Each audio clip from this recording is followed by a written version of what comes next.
Oh, really? Was it good? Hi, everybody. Talking about movies. All right, I'm on the carpet. I gotta get closer. There we go. How's everybody? Good day. Excellent. So thanks to the returning members for being here. Ben here and Heisel. Thank you for being part of the group. Good to see you all.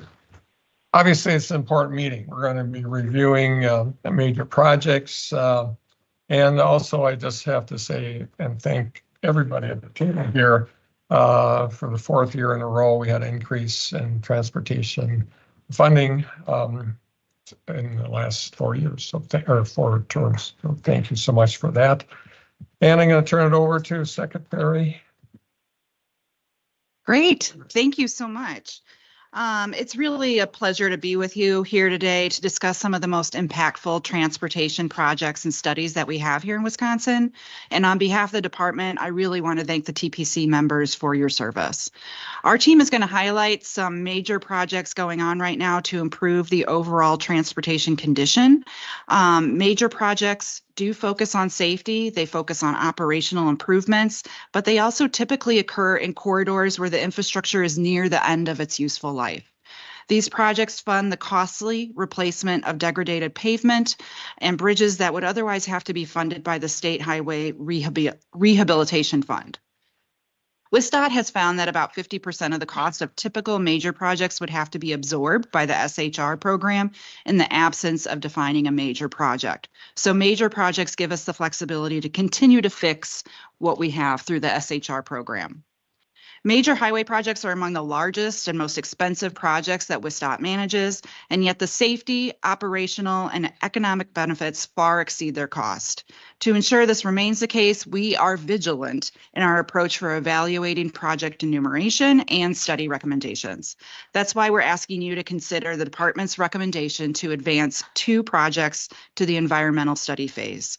The projects that we're bringing forward to you today were chosen for their significant potential impact on Wisconsin, being improving safety, relieving traffic congestion, enhancing economic growth, and achieving community objectives while minimizing government environmental impacts.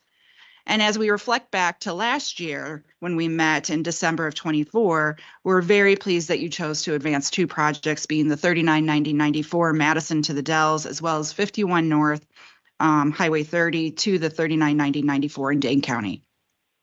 While these projects continue to move forward, there are still needs on many of our other Wisconsin highways. And after careful consideration, we're going to be recommending 2 corridors for study. So in advance, I'd just like to thank you for your consideration today.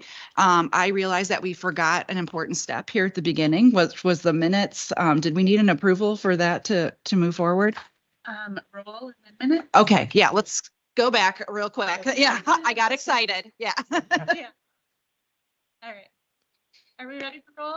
Yeah, ready. I got excited. Sorry. No, that's great. It is exciting. All right. Governor Evers. Here. Senator Carpenter. Here. Senator Fine. Here. Senator Jock. Here. Senator Pat. Here. Senator Pat. I am here. Can you hear me? Yeah. Hello? Tell him he said he's here. Okay. Check that audio. All right. Thank I'm you. on the So we'll move on. Senator Tomczyk. Here. Representative Emerson. Here. Representative Heisel. Here.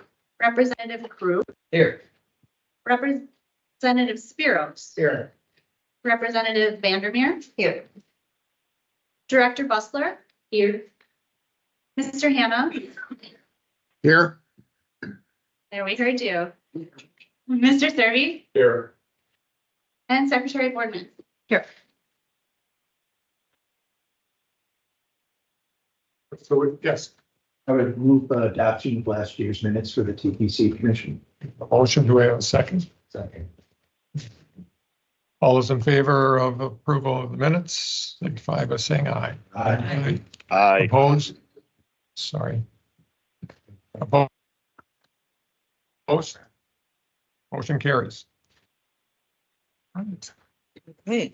next person on the agenda. Thank you. So first, we're going to have Justin Shell, the administrator of our department's Division of Transportation Investment Management, provide an update on the major highway program and the study projects that we're recommending for advancement. He then will be followed by Scott Shaneman, the State Highway Programs Director, who will provide an update on our existing construction projects. So thank you, Justin. Good morning, everyone. Along the way, I'll try to project, but along the way, if you can't hear me or if you have questions, feel free to let me know. Let's make sure. All right.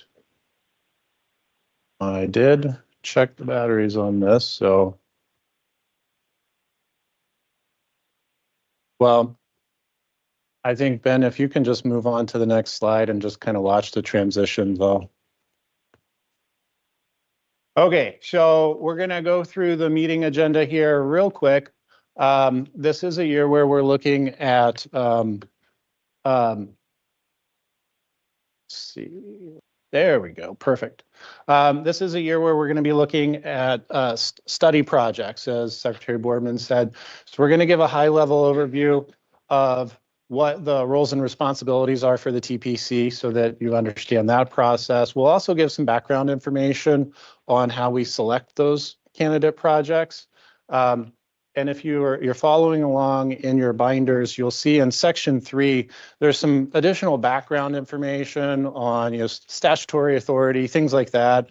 We're not going to go over that today, but it's there for you in case you want to look at it. Then we'll move on to the actual recommendations, the individual project presentations. We'll give some background information on each project. It'll be some time for discussion, and then we'll move on to asking the commission if there are motions to approve the studies for the program. Then wrap things up with an overview of the program as well as some individual project updates. When I think about the roles and responsibilities of the commission, for me, it kind of breaks down into 3 individual things. There's the monitoring of the program and the projects that happens on an annual basis. So we meet at this meeting on an annual basis. We also provide biannual reports to the TPC as well as the legislature. That comes to you in February and August. So that's sort of the reporting out. We will go over that report at the end of the presentation today. The second thing that the TPC focuses on is review of the study projects. That's what we're going to do here today. And as I said, I have some slides coming up that will get into the details of that. Then the third thing is review of projects for construction. And there are 2 different pathways for that. The first is what I think of as the traditional major. That's where we're considering expansion. And I'll define these in the next slide a little bit more. But those projects come to the TPC with a recommendation for us. You consider it, and then you decide whether or not to make a recommendation to the governor and the legislature to enumerate that project through the biennial budget. The second approach is what we call a high cost major. That's going to be more along the lines of a rehabilitation project, but it's a very expensive one. And so again, I'll define that a little bit more in the next slide. But those projects, the TPC has direct approval authority of. So when we bring one of those to you, if you approve it, we can begin construction on that project immediately. Today, as already mentioned, we're going to do the reporting out, and then we're going to talk about the study candidates. So a little bit about what's the difference between a traditional major and a high cost major. For traditional projects, there's a statutory cost threshold of 30 million, but the department is required to, by statute, to index that to inflation. And we use our Wisconsin Construction Cost Index to do that and publish that annually on our website and in the newspaper.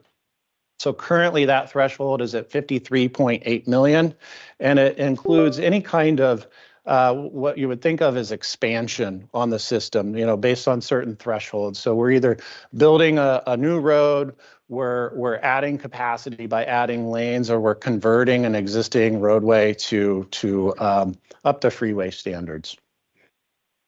The second approach is that high cost major. Again, as I said, that could be any kind of rehabilitation project, anything that doesn't fit that expansion definition, but it's the cost is greater than that 134.5 million that you see there. Again, that's indexed to inflation.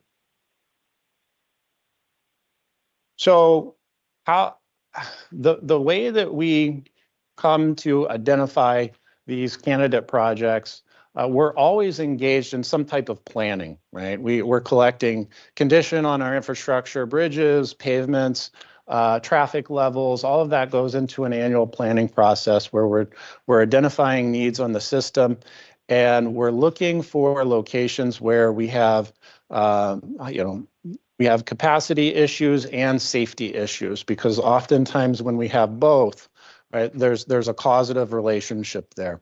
So those locations get flagged in our system, and on every 2 years we do this statewide screen looking for those types of projects or rather locations, and then they go into we perform a kind of a benefit cost analysis to narrow that down to a subset of that group that we put through an additional more detailed analysis. So that analysis, it mirrors a process that is defined in Trans 210. So that's our administrative rule for projects when we're considering a project for enumeration for construction. That process requires more data than we typically have at this point in the process. So it's not exactly the same as Trans 210, but it's very close, because we know eventually we have to take it through that Trans 210 process if we're going to recommend enumeration. So we're looking at things like traffic volume levels, at safety. We take into consideration economic benefit, connectivity across the system. Things like that, that identifies the smaller list and helps us to then narrow it down to the projects that we're going to recommend here to the TPC. If the TPC approves that, then the DOT can go into that environmental study phase where we're looking at alternatives. We're considering expansion, but we're also looking for lower cost options.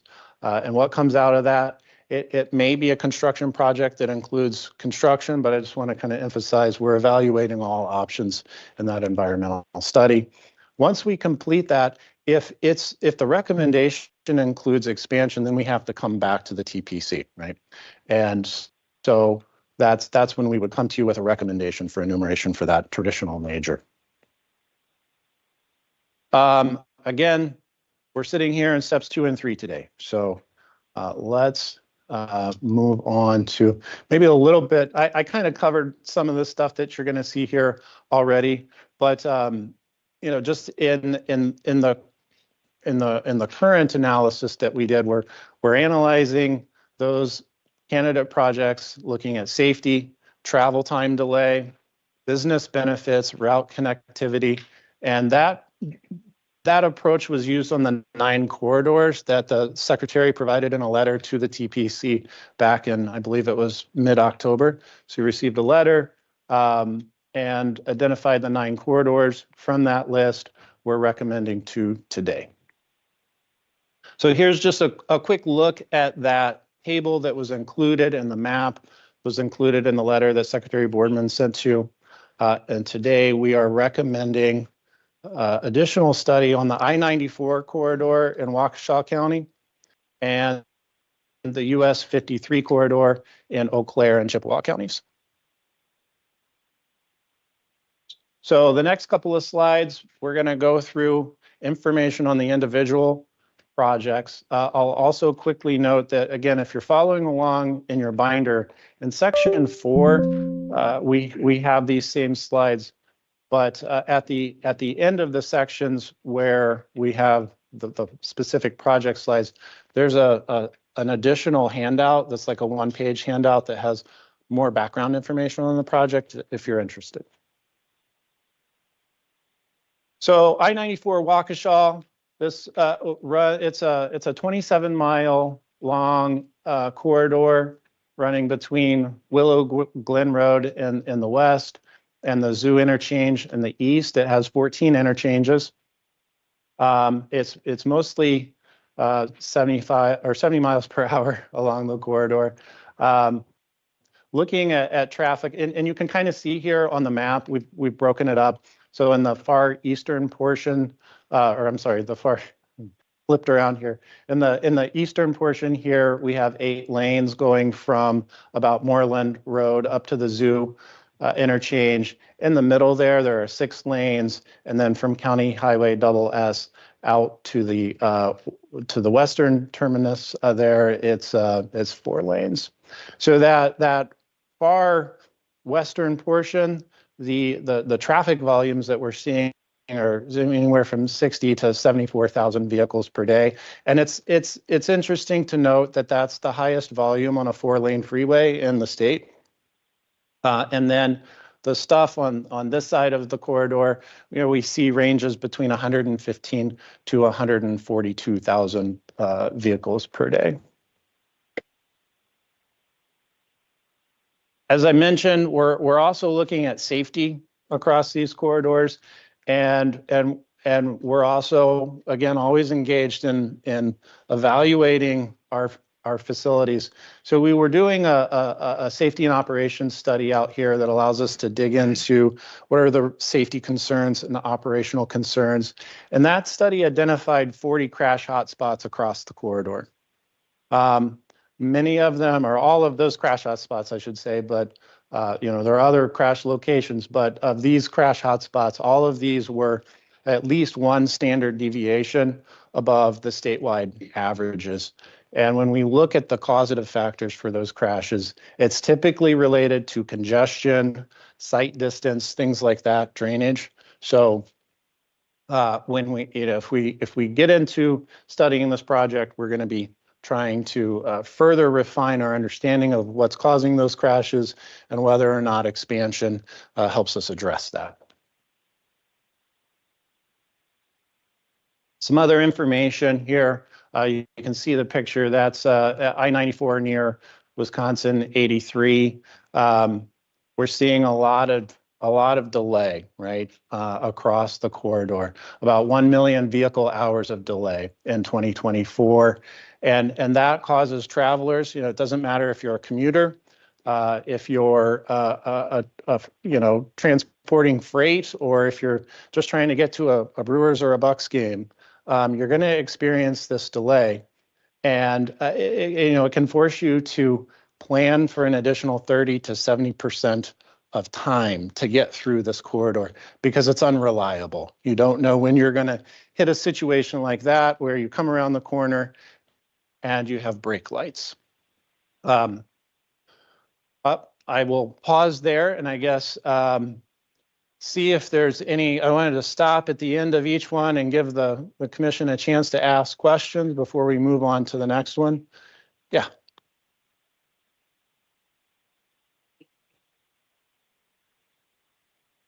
And especially when we're looking at roughly the corridor that's going Milwaukee to Madison, and there's a lot of commuter traffic on there. I'm sitting next to my Milwaukee friend here. Is there a planned expansion of, mass transit in that area that we need to keep in mind down the road that could alleviate some of this? Transit options are something that could be evaluated through the study process. There are other ways outside of this to evaluate. I mean, we currently have. I'm sorry, Secretary Boardman, did you want to add? We still do have the Corridor ID project, which is looking at passenger rail between Milwaukee and Madison and all the way up through Eau Claire to the Twin Cities too. Yeah. We want to just look at let's add extra lanes if there's other ways of alleviating the traffic. So we do. Yeah. So and I was going to come to that too. Is the the corridor ID evaluating the Borealis service that currently runs between Chicago and the Twin Cities. One of those is going to evaluate, one of the corridor ID studies is going to evaluate sort of an alternate route through Madison that could help with that. Yeah, interstate. I'm gonna put a fence in all these studies. Very heavily involved, yeah. So, and I mean, the environmental process that we go through follows the federal environmental process, NEPA. And once we get to that preferred alternative, we're working very closely with our federal partners. They in the end have to sign off on that document. Project we're gonna look at is a US Highway 53.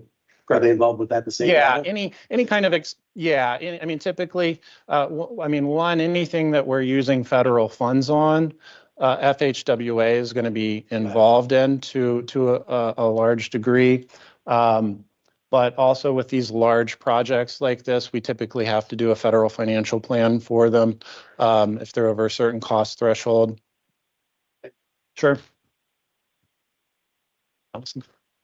First of all, I just want to say thank you to Secretary Boardman and your team for the last time I was here, or the last time we met. I encouraged you all to take a look at the data, and you did. And so we really appreciate that. Very tragically this week, we had another fatality on I-94 and shut down the interstate. And so it's just a really need. And so we're very grateful that you took a look at this, and it needs to be studied further. One of the dumber decisions that was made, I think it was about 2010. The federal government was giving, I think the state of Wisconsin, I think it was $800 million for high-speed rail between Milwaukee and Madison. I can't remember what the numbers were of the passenger load, but how could I check to see the diminished traffic on this area had we had high-speed rail? Interesting question. I'm not sure I have an answer for that right now, but I could think about that a little bit and work with my team to maybe get back to you on that. Is that okay? Yeah, sure. Okay. This was pursued too by telcos and other people. So we really came out bad on the deal, and now we're going to be spending all of this money where I think there would have been very decent traffic. Just based on my knowledge of Milwaukee to Chicago with Amtrak. So a big blunder is coming back to bite us in the, you know what? Yeah, well, they're taking notes, so we'll look into that. Yeah, find a time machine so we can go back.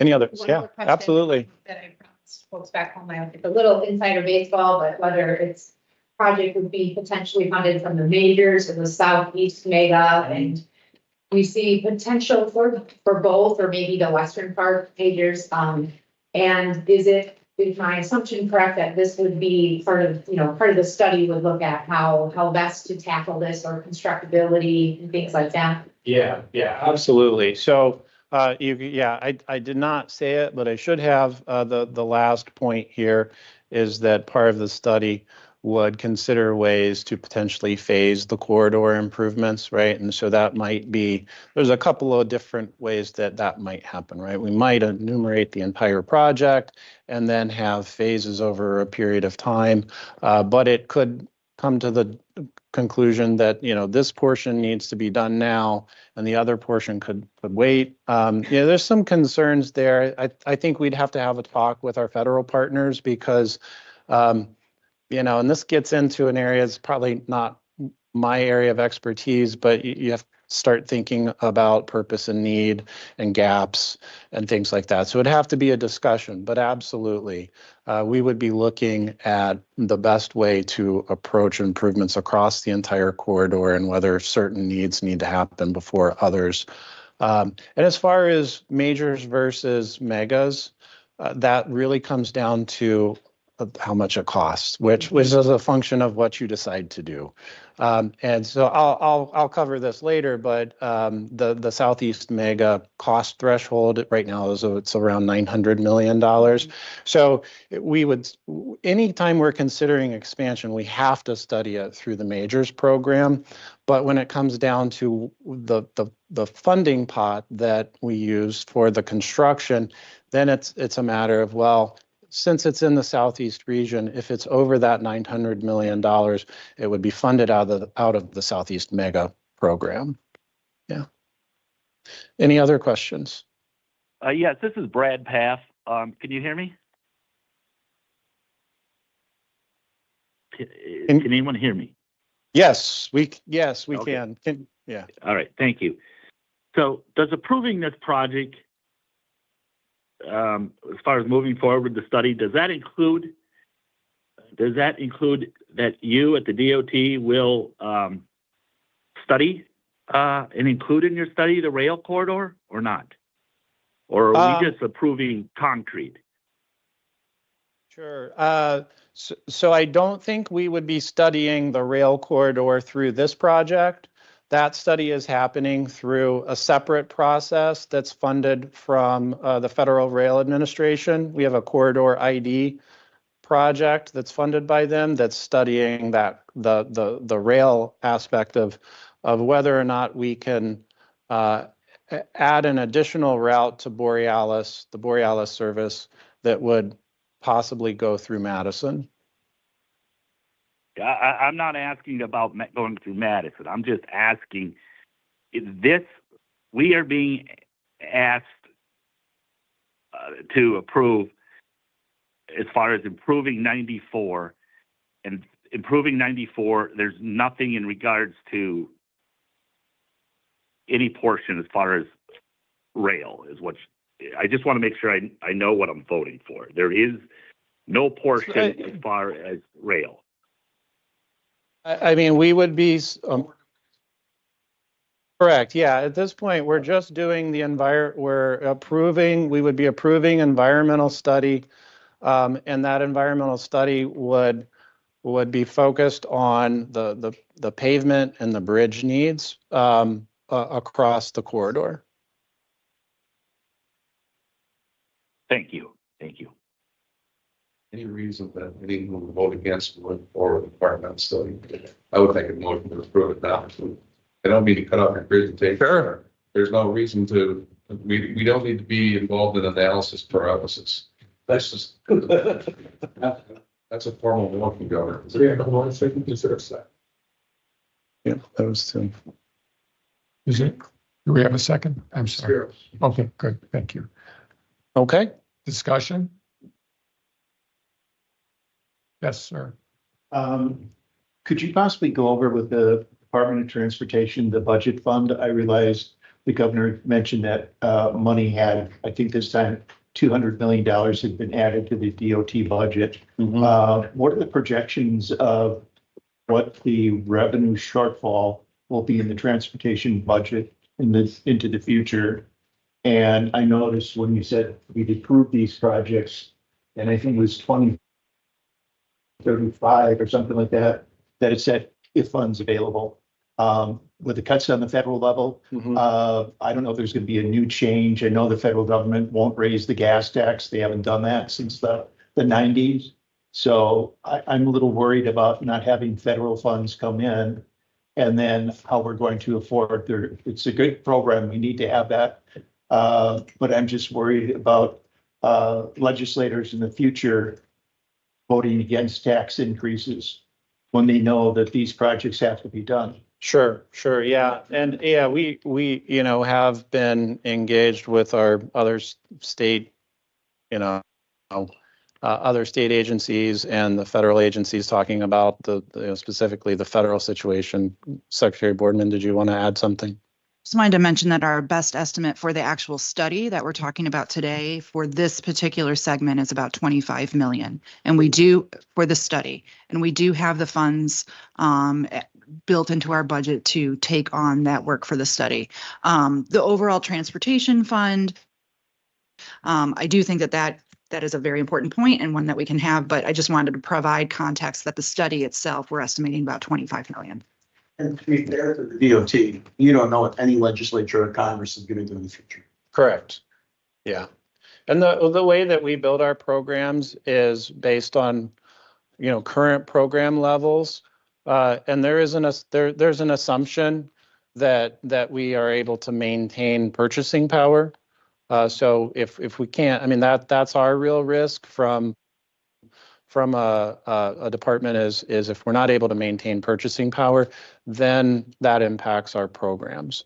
But we build future programs based on current program levels. So just some background information. I think it was in 95, the Republicans took over control of the assembly, and the proposal was to raise the gas tax 1 penny. And the money was going to be used to do some upgrades or higher maintenance, which would have made that east-west corridor a little bit longer, but that was voted down. And so I'm just wondering, between the clash of political will and our needs for a transportation fund, just on these highways alone. Any other comments? We ready to vote, folks? Yeah. All right. We do this by human beings or just from voice? We can do it by voice. All those in favor signify by saying aye. Aye. Opposed? Oops, I'm sorry. Motion carries. Unanimously. Okay.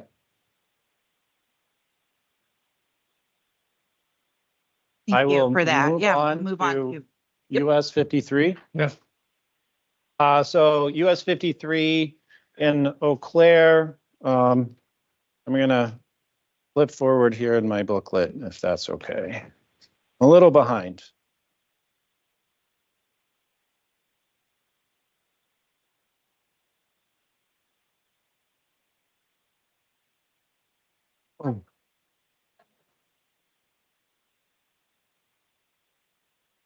So again, there is a one pager on US 53 in your binder if you want to look at that.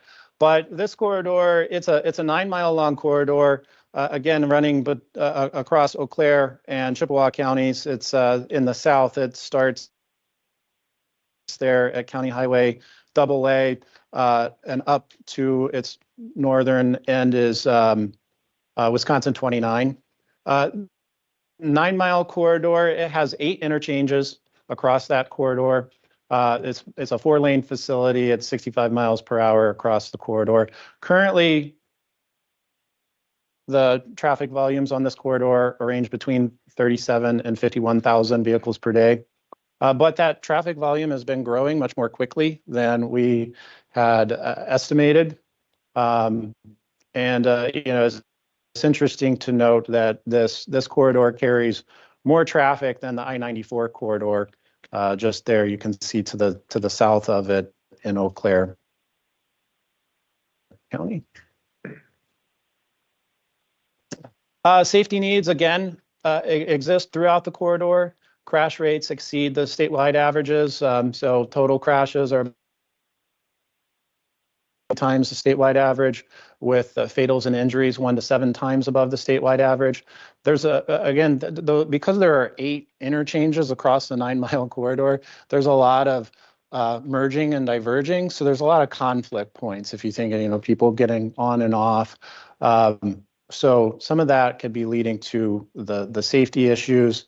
We've tried some interim improvements across the corridor, but they don't really address the congestion concern. And so, for example, we use this queue warning system out there that when a queue starts to accumulate, it warns travelers with the flashing lights and the sign here that you can see. And it's trying to warn them of what you see in the picture there in the bottom right-hand corner.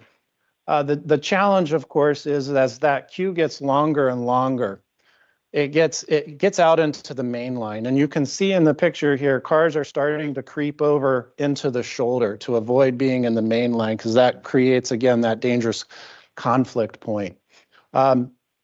So further study on this would allow us to evaluate, do we lengthen those ramps to allow larger queues? Do we potentially evaluate how to handle operations at the interchanges more effectively to get those queues through, or do we consider expansion of the facility? So all of those would be evaluated through the study process. Going back to that growth, there's, probably many reasons, but, some potential reasons might be we're seeing a lot of large developments at the interchanges. You can see the imagery there from 2008 to 2025. Large developments have gone in at interchanges. And so we can understand how the local system and the state system sort of interact with each other. Possibly.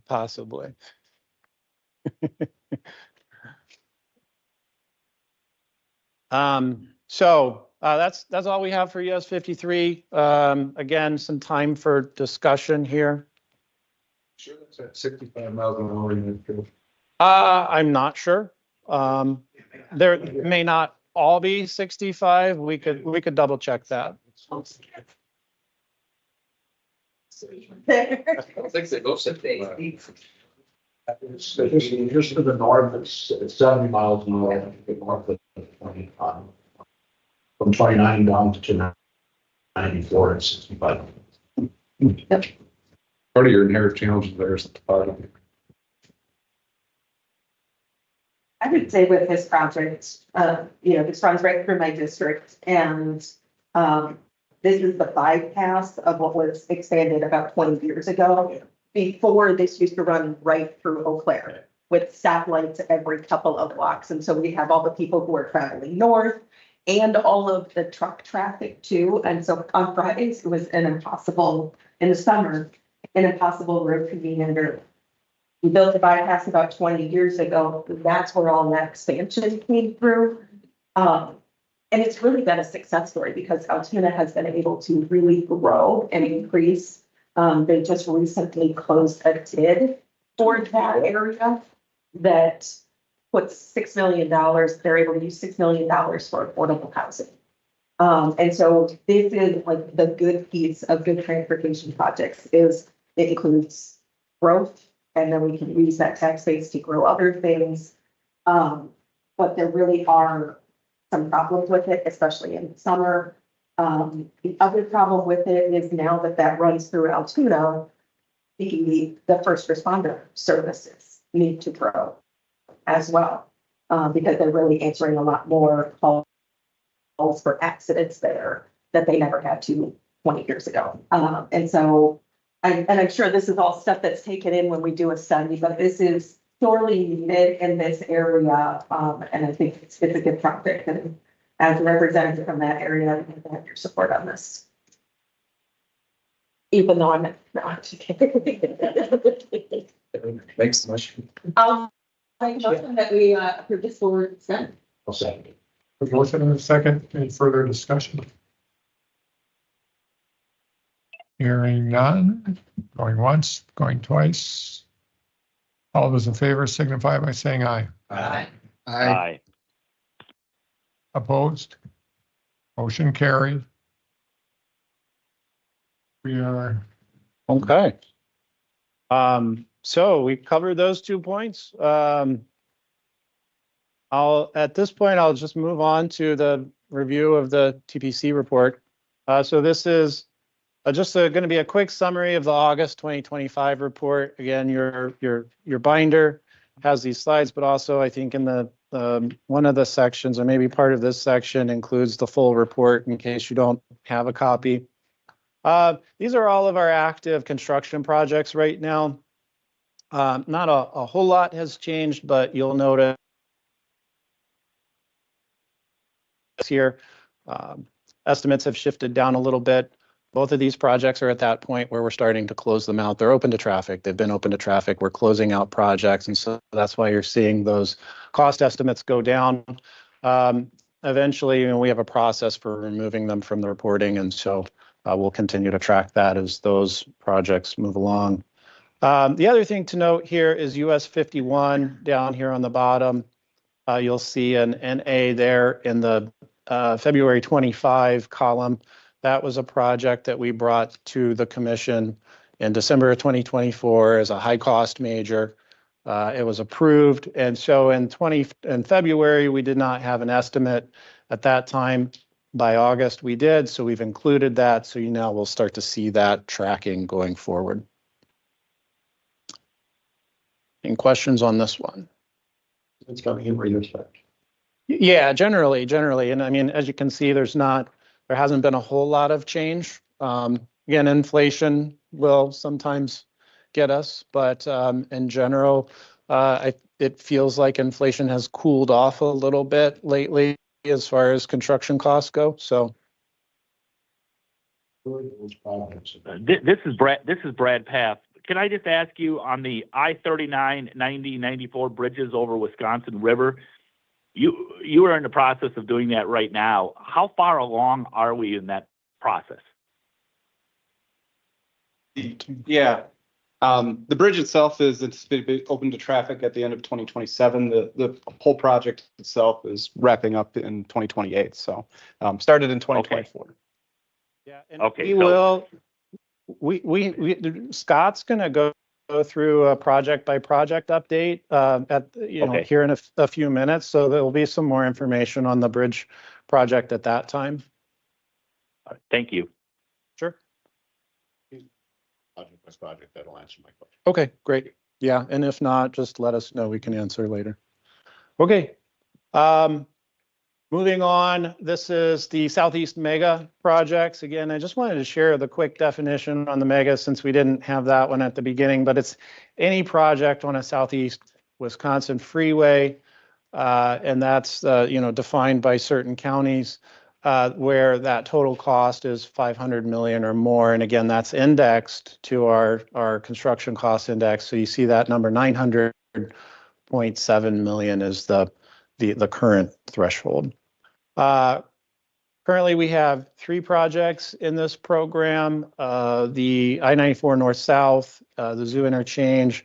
Both of those projects, again, they're open to traffic, and we're just starting to close those projects out over time. But the new one here is the I-94 East-West corridor, similar to the US 51 project. We did not have an estimate in the February 2025 report, but we do now have one in August, so we'll be reporting on that as we go forward in time. Any questions on megas? Okay. Then real quick, here are the study projects. Pretty much have remained even on these. I'll just one quick note on the I-39 Madison to the Dells project. That one to you in December of 2024 with a recommendation to enumerate. It was enumerated in the 25-27 biennial budget. So going forward in the February 2026 report, that will move to the active construction project category. It'll come out of the study category. Any questions on studies? All right, with that, I'm going to turn it over to Scott. All right. Well, good morning, everybody. My name is Scott Shaneman, Director for Bureau of State Highway Programs. Again, appreciate everybody being here today. We got through the heavy business end of the meeting, so now we get to look at where our construction study projects are at. So first off, looking at the Northeast region, starting with Wisconsin 15 in Outagamie County. This project was complete in 2024, open to traffic in 2024. There's still some minor cleanup work that's going on with the project, but that is the 11 miles north of Hortonville, so kind of the bypass there that expanded from 2 to 4 lanes. Hey, Scott. Members, can you maybe tell us first time that project came in front of TPC for EIS or remuneration, maybe? Ooh, Let's give them a long range perspective of how that's a good question. I'm going to look around the room to. Legislature. Okay, I think it was the late 1990s. Yeah, I was gonna say like some of these projects are 25, 30-year projects. Yeah. We do have that information in our report, correct? Yes. That's at the Yeah. beginning Of the report, there's, I was trying to find the exact page. But, there's, yeah, there is a table in there with background information on each project and it'll tell you when it was enumerated. Okay, thank you. And then the next project here that we want to talk about is the ongoing construction with I-41. The 23 miles of expansion from just north of Appleton there by State Highway 96, all the way up to Shearing Road on the south end of De Pere. So last year at this TPC meeting, we didn't get to any of these project updates. They were in the binder. So there's been a lot of work that's been going on with this project, both in 24 and here in 25. With this project, in order to get to that mainline expansion, we need to widen out all the bridges, the overpasses, the interchanges to make room for that capacity expansion. So last year, in 2024, a lot of these overpass bridges were completed. There was the Capitol Drive, Rose Hill Road, the county interchange were all some of the structures that got widened out. This year, as you can see here, we've got the Wisconsin 15 interchange that was reconstructed. This one, while that shows that it's in construction, this one has been completed. And we also have on there the yellow lines. Those are where mainline projects are currently ongoing. So from 96 to just west of 47, and then from J just up past or halfway between the county S there. I have a question. Yeah, go ahead. Oh, you put it up there, the Virgin Diamond Interchange. Is that going to be the first one in the state? I think this is, someone can correct me, but I want to say the fourth or fifth one. I know that there's I believe 2 down on the I-39 corridor from Illinois to Madison, and then I think there's one along 441 up in the northeast as well. Generally, do they save by going to the Virgin Diamond? I know the east-west corridor, they said $40 million. Is that what you're finding by going over to this? I guess I don't have an exact cost savings, but I do know that, you know, the Virgin Diamonds or the DDIs, they're very efficient at moving traffic through these interchanges because it's unobstructed left turns coming off the interstate. They have a lot fewer conflict points than traditional intersections. So a lot of times, you know, some of the comments that we got back when the first ones were open that, you know, people went through them without even realizing they were going through them. And so they do a good job. I think they have a tighter footprint than traditional interchanges, and they move traffic through. So we also completed another DDI up at County Highway E. Again, this is a construction photo, but this one was completed this year as well. And then another highlight from this past year is the Southbridge Road interchange. So you can see there that we've got, depending on where you're looking, probably 20 to 40 feet of fill that went in to this interchange here. So this is a 2-year project. You know, the first phase of it is getting out there and filling it up with dirt. That allows that gives us the time to have all those soils settle and compress. It's a lot of the underlying soils up there. And then we come back the next year and build on it.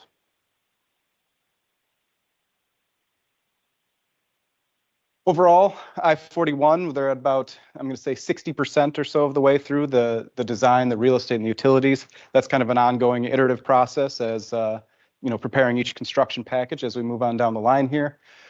From a construction standpoint, we're at the end of our 2nd year of construction. We have about 4 more years left, so about 1/3 of the way done to that open to traffic date, and then about another year of just general cleanup work and things that need to go on. Looking at the southeast region, I think the big projects we want to highlight is the I-43, which wrapped up this past year, as well as the 94 east-west, which is ongoing. The 50, 94, and Zoo interchanges are complete. Again, just kind of the closeout process so they're still on the books reporting. With the I-43 project, this was the I think 14 miles of expansion on I-43 just from Silver Spring Drive to Wisconsin 60, north of the Milwaukee area. This was opened up in July of this year, so it was on schedule.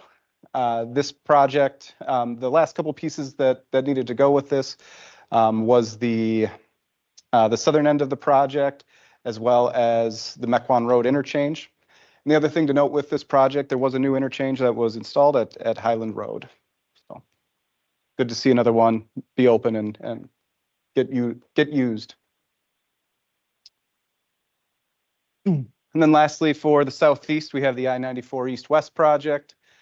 You say again, kind of with I-41, you know, there needs to be some sort of construction staging that occurs. So if you look down at this legend here, this kind of goes top to bottom as far as the construction packages and the staging. So a lot of it are the ones that are out the door, are currently out there in construction, or the National Ave on the south side, the early east leg, which is this orange piece on the eastern half, and then the west leg, the big blue section over there, which is near the cemeteries. So we're able to get some of these outer pieces done, and then eventually go in and tackle the stadium interchange itself, and you know, having all the connections on the east, west, and south kind of already completed.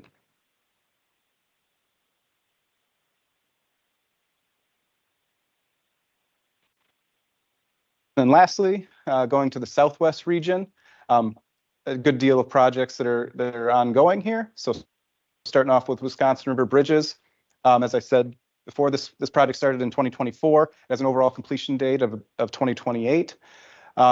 The project itself, this past year, they've gotten about a third of this deck done, maybe a little bit more than that. They've got all the piers completed, which working out in the water is, you know, adds some complications to it itself.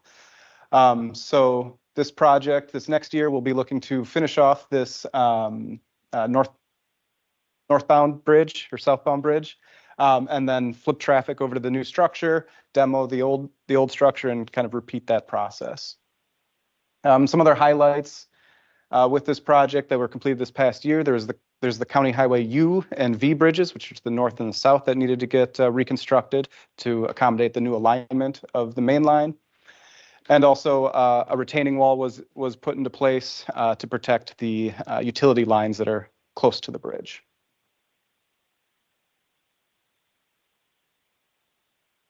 Next project is US 51, Stoughton to McFarland. I'm from this area, so it's near and dear to me. We had two projects that were finished up this past year, which is the County Highway BAB roundabout, a safety project, as well as the ramps and terminals for Sigelcow here and on the north side of McFarland. We still have two projects that are ongoing, which one is on the east side of Stoughton that started this year and will be finishing up next year, as well as the north main line portion of McFarland as well. A couple of the upcoming projects will be on the western and northern portions of Stoughton this next year, as well as some of the interchange work on the south side of McFarland. And then there'll still be a handful of pieces yet to go. There's a section in the middle of Stoughton that'll come in the future, as well as the southern main line of McFarland. And then the last piece of it is the eastern edge of Stoughton out to the interstate. And again, this project is a non-expansion. It's really focusing on just safety and operational issues along the corridor. The next one is 51 north, or the Stoughton Road from 30 up to the interstate there. So this project was approved for design and construction by the TPC at the last meeting. So things are design is getting underway and things are getting moving along. Again, the construction packaging and staging is being put together, and we anticipate that this project will be starting construction here in early 2030, going to about 2034.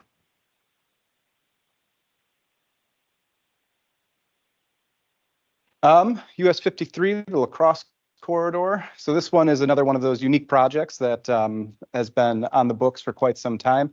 In 2021, this project was brought to the TPC and recommended to go with a new approach. So previously they were looking at either new routes or expansion. Now the alternative has been looking at these three corridors and making safety and operational improvements while maintaining their current alignment without expansion. So right now we've got it broken into 4 segments. Each one of them is on their own environmental document and timeline and path, but all 4 of them are, they're going to go kind of sequentially and be together is how we plan to report them. So first up is the Wisconsin 16 downtown area, this little area in green. Design has started on that, and we anticipate construction here in 2029. And then following along with that, we have 35 is the next one that's furthest along. The environmental document is sitting over with FHWA for signature and approval. And then 53, again, one step behind that, they're going through the preferred alternative process. And then Wisconsin 16 is the last one in the line there that is still looking at all of the alternatives for that corridor.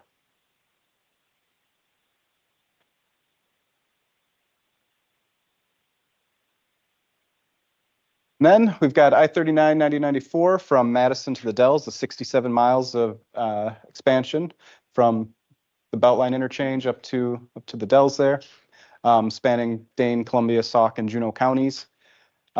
This one was enumerated in the budget here in July 25, so the team has been working since that point to get things going. Again, they're moving as fast as they can, really focusing up on this Wisconsin Dells area. That's where we have a couple structures that are in need of replacement. So the Mirror Lake bridges, as well as the Trout Road bridges, are some of the top ones that the teams are getting on right now to get those things replaced.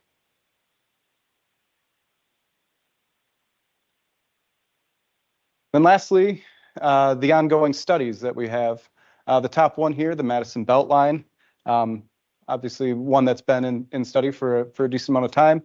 The project team has recently completed a draft planning and environmental linkages study. So the public involvement meeting for that was, I believe, this past Thursday. So the recording is out there for people to watch and look at some of the alternatives that are developed there. And just for general knowledge, the Pell itself is a very high. It comes before that environmental document phase or the NEPA phase. It really looks at what are the possibilities and puts together some strategy packages on how we can tackle the Beltline and when to. So it is a higher level document that kind of sets the framework for potential follow-up NEPA actions. And then we have the 51 South study, so going from Wisconsin 30 down to the Beltline. So it's the piece that again connects the Stoughton Road, Stoughton McFarland, and then we have the south, and then we have the north. So kind of that whole stretch from interstate to interstate there. So this one is currently developing a range of alternatives. So again, still going through that environmental process phase with anticipating having a completed document here in 2027. And then the last two on the list here, 151 Madison to Dodgeville and 151 Columbus to Waupun. Both of those projects were approved for study at the 2023 TPC. So they're both going through those processes. The Madison to Dodgeville, that one was proposed as looking at expansion around the Verona Road bypass and then freeway conversion from Verona out to Dodgeville. And then the Columbus to Waupun is looking at freeway conversion from Columbus to Waupun. And both of those are anticipated to be completed here by 2028. And that is all I have, unless there are any questions.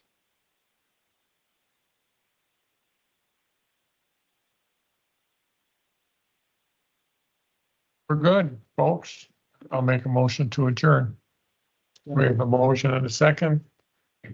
All those in favor signify by saying aye. Aye. We're done. Thanks. Good work, folks. Very good. Merry Christmas.